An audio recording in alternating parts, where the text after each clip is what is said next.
আল্লাহকে যদি বিশ্বাস করি তাহলেই মনে হয় জান্নাত পাওয়া যাবে। আল্লাহর কোরআন কি বলছে একটু খেয়াল করে শুনেন না ভাইরা আমার। রব্বুল আলামিন সূরাতুল আনকাবুতের 2 নম্বর আয়াতের ভিতরে আল্লাহ বলছেন, শোনো যারা ভাবছো আল্লাহ পাক রব্বুল আলামিন দুইজন মানুষের দ্বারা আমাদেরকে সৃষ্টি করেছেন, আর পৃথিবীতে আসার পরে এতগুলা মানুষে আমরা ছিন্ন বিচ্ছিন্ন হলাম, এখন শুধু মুখে বললাম লা ইলাহা ইল্লাল্লাহ। এই কথা বলার কারণেই মনে হয় আল্লাহ রাব্বুল আলামিন আমাদেরকে জান্নাত দান করে দিবেন। আল্লাহ তাদের ব্যাপারে বলছেন, বেটা শুন, আমি আল্লাহ কোরআনের ভিতরে বাকি আয়াতের ভিতরে কি বলছে একটু কানটা খুলে শুনে রাখ।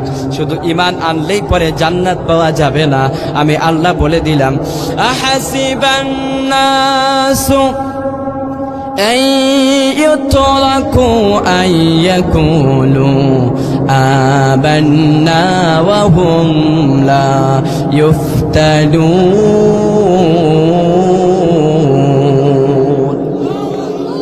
রব্বুল আলামিন বলছেন আহাসিবান নাস, দুনিয়াতে অনেক মানুষ আছে, খোঁজ নিয়ে দেখো তোমার আশেপাশে অনেক মানুষ আছে যারা ভাবে আহাসিবান নাস ওয়া ইউতরাকু, আমরা শুধু মুখে বললাম এই কথা বললাম, আইয়াকুলু আমান্না, আমরা আল্লাহর প্রতি ঈমান আনয়ন করলাম, ওয়া হুম লা ইফতানুন, আর কোনো পরীক্ষার প্রয়োজন নাই, কোনো পরীক্ষা দেওয়া লাগবে না, নামাজ পড়া লাগবে না, রোজা করা লাগবে না, ঈমানের সত্যতার পরীক্ষা দেওয়া লাগবে না, শুধু মুখে এই কথা বললাম আমান্না, ও আল্লাহ তোমার পথে আমরা ঈমান আনয়ন করেছি, এই কথা বললে আমরা জান্নাতি হয়ে যাব।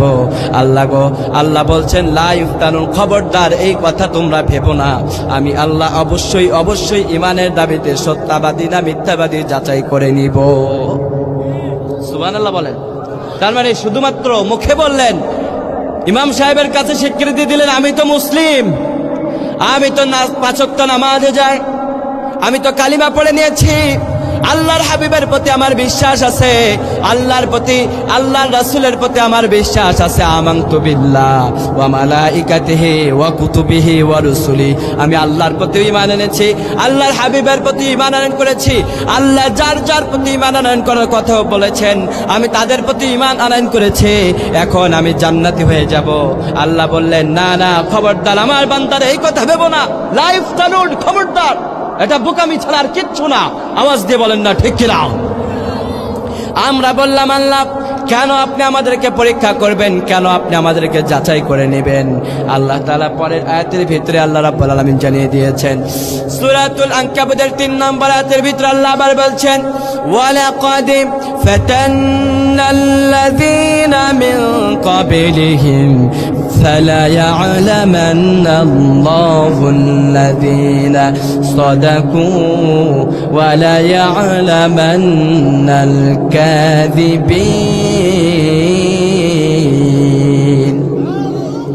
রব্বুল আলামিন বলছেন, ওয়ালাকাদ ফাতান্নাল্লাযীনা মিন ক্বাবলিহিম, ও আমার বান্দারে তোমাদের পূর্বে যারা গত হয়ে গেছে, তোমাদের পূর্বে যারা পৃথিবীতে আসছিল, তোমাদের মতোই কোরআনের মাহফিলগুলোতে বসতো, কোরআনগুলো শুনতো, ইসলামের বাণীগুলো শুনতো, কেননা এই পৃথিবীতে ইসলাম ছাড়া অন্য কোন ধর্মকে আল্লাহর মনোনীত করে আল্লাহ পাঠাই নাই।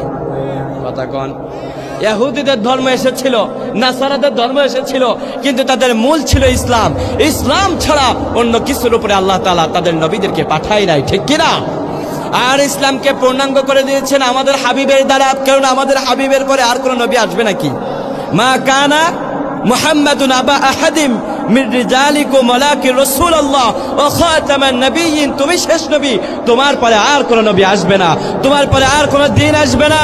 প্রত্যেকটা নবীর পরে আল্লাহ একটা দিন দিয়ে প্রেরণ করেছেন, আর আমাদের হাবিব আসার পূর্বে সাইয়েদনা আদম আলাইহিস সালাতু ওয়াস সালামকে আল্লাহ তাআলা ইসলামের উপরেই প্রেরণ করেছেন, এবং সাইয়েদনা আদম আলাইহিস সালাতু ওয়াস সালামের পরে যত নবীরা এসেছেন সব নবীরা ইসলামের উপরে দাওয়াত দিয়েছেন। এজন্য সব নবীদের দাওয়াতের ভিত্তি ছিল একটা, আনি আবুদুল্লাহ ওয়াজতানিবুত তাগুত, ঠিক কি না? তাদের একটাই দাওয়াত ছিল, আনি আবুদুল্লাহ, আল্লাহর প্রতি ঈমান আনয়ন করো, আল্লাহর প্রতি অনুগত্য স্বীকার করে নাও, আল্লাহর কাছে মাথা নত করো। ওয়াজতানিবুত তাগুত, আর দুনিয়াতে যত তাগুত আছে তাগুতের সাথে তোমরা সম্পর্ক ছিন্ন করো। সব নবীদের একটাই দাওয়াত ছিল, আর এই মিশন দিয়ে আল্লাহ বুঝাচ্ছেন আমার বান্দারে পৃথিবীতে যত ধর্ম প্রেরণ করেছি সব ধর্মের মূল ছিল ইসলাম। আর ইসলামের ধর্মের এই ইসলাম সালবুন শব্দের শাব্দিক অর্থ হচ্ছে শান্তি। আমরা ইসলামের ভিতরে আছি বলেই পৃথিবীতে শান্তি প্রতিষ্ঠা করার জন্য ইসলামের মতো এত অগ্রগামী ধর্ম আর পৃথিবীতে একটাও হতে পারে না, ঠিক কিনা? এই পৃথিবীতে যারা শান্তি প্রতিষ্ঠা করার কথা বলে সব কয়টা অশান্তির মূল হোতা, এরাই পৃথিবীতে সবচাইতে বেশি অশান্তি সৃষ্টি করে, ঠিক কিনা বলেন? ইহুদিরা বলে এরাই নাকি শান্তি প্রতিষ্ঠা করতে চায়, দাজ্জাল এসে নাকি শান্তি প্রতিষ্ঠা করবে। এজন্য আমাদের প্রিয় মাতৃভূমি, আমাদের প্রিয় ভূমি বাইতুল মাকদাসকে তারা দখল করতে চায়। আওয়াজ দিয়ে বলেন না ঠিক কিনা? আর এদেরকে শেল্টার দেওয়ার জন্য জঘন্যতম রাষ্ট্র আমেরিকা তাদেরকে ডলার দিয়ে, সম্পদ দিয়ে, অর্থ দিয়ে যত যা ভাবে প্রয়োজন হয়, অস্ত্র শস্ত্র, পারমাণবিক ক্ষেপণাস্ত্র বলেন, যাই বলেন না কেন, সকল কিছু দিয়ে আমেরিকা ইসরায়েলকে সাহায্য করার প্রচেষ্টা চালিয়ে যাচ্ছে এবং তারা তাদের কাজে অব্যাহত রেখেছে, ঠিক কিনা? তাদের সরকারের পর সরকার চেঞ্জ হয়, কিন্তু এই বাতিলপন্থী ইসরায়েলের পক্ষে থাকার প্রচেষ্টা তাদের কখনো শেষ হয় না, ঠিক কিনা? কিন্তু মনে রাখতে হবে, দুনিয়াতে যারা মাজলুম হয়, মাজলুমের জন্য আকাশের দুয়ারকে খুলে দেয় কে? আল্লাহ। মাজলুমের বদদুয়া কখনো বিফলে যায় না। এই জমিন এক সময় বাংলার মানুষটাও মাজলুম ছিল, মাজলুমের বদদুয়াকে সেই সময় কবুল করেছে কে? আওয়াজ দিয়ে বলেন না কে? আল্লাহ। আল্লাহু আকবার বলেন। আজকে ফিলিস্তিনি মা বোনদের প্রায় 46,000, আজকের রিসেন্টলি আমি নিউজ দেখলাম আল জাজিরার, তারা রিপোর্ট করেছে 46,000 মা এবং শিশু এবং পুরুষ ইসরায়েলের হামলায় বর্বর নির্যাতনের কারণে ফিলিস্তিনি মা বোনরা 46,000 মানুষ তারা নিহত হয়ে গেছে। ও মিয়া, কল্পনা করতে পারেন আমাদের বাংলাদেশের এক একটা এলাকা জুড়ে, 2-3টা এলাকা জুড়ে 46,000 মানুষ হয় না? আর ফিলিস্তিনি মা বোনদের ভিতরে শিশুদের সবচাইতে বেশি তাদেরকে হত্যা করা হয়েছে, ঠিক কিনা? এই রক্তের দাগ এখন ইসরায়েলের হাত থেকে মুছে নাই। আমেরিকা এটাকে কখনো অস্বীকার করতে পারবে না।